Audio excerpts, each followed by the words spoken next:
সকলে নিশ্চয়ই খুব ভালো আছেন। লাইভ ডায়েরির একটি পর্বে সকলকে স্বাগত। এ বাবা, কি করছিস তোরা? শিম বিক্রি করতে বসেছিস? ও বাবা, কি করছে দেখো। 1 কিলো শিম বিক্রি করতে বসেছে। সেল সেল সেল, কে নেবে? শিমের সেল বসেছে। অধিরাজার আধভা শিম বিক্রি করতে বসেছে। একেবারে হেভি সস্তা, একেবারে হরির লুট।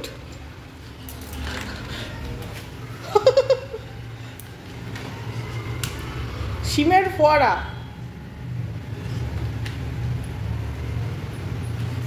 টেবিলের উপরে সবজি ছিল, সেখান থেকে শিমের প্যাকেটটাকে নামিয়ে এই কাণ্ড করেছে।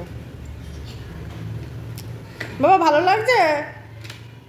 কোথায় বাজার থেকে বেগুন নিয়ে আসলে বেগুন নিয়ে পড়ে থাকবে, কোথায় শিমের প্যাকেট থেকে শিম বার করবে। পাশে বলটা রয়েছে, বলের দিকে লক্ষ্য নেই। চেয়ারের ওপরে রয়েছে। শিম আবার বেছে দিয়েছে ঠাম্মাকে, এই 3টে শিম নাও। আচ্ছা, এখান থেকে বাবা আবার ফেলে দিও না, ওই জানলার ফাঁক থেকে। যে হাতে মুঠো করে নিয়েছে মেয়ে শিম। শোনা মা, কোথায় যাবে? শিম নিয়ে কোথায় যাবে? এগুলো তো আমরা খাবো, তোমরা খাবে। ও বাবা, শিম আবার চেয়ারের ওপরে সাজিয়ে সাজিয়ে রাখছে।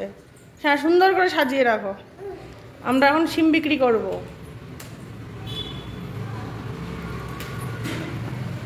আচ্ছা, কটা শিম হলো এখানে? গোনো তো। 1 2 3 4 5 6। এরকমভাবে পড়াশোনাও শিখতে হবে তো। কটা শিম নিলে তুমি? 6টা শিম নিয়েছ। প্যা করলে হবে না। শোনো বাবা, তুমি তো হরির লুট দিচ্ছ শিমের। কোথায় আটা, কোথায় জিরের গুঁড়ো, এসব এখন ছেড়ে এখন শিম নিয়ে পড়েছে। বাহ, যাও বাবা, বাজারে চলে যাও, বিক্রি করে আসো।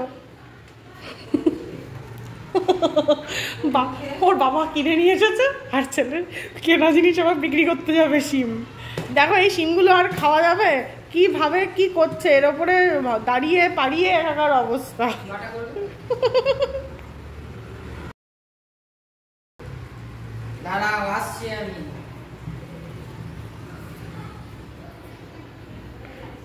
এই জানলার ওপরে শিম সাজানো চলছে।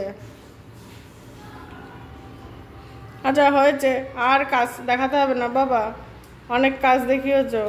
যারা এখনো আটা আর ধনের গুঁড়ো মাখার ভিডিওটা দেখেননি, আধভা আর অধিরাজের, চটপট দেখে নিন আর ভীষণ হাসুন। যত হাসবেন তত ভালো থাকবেন। ভিডিওটি দেখার জন্য ধন্যবাদ।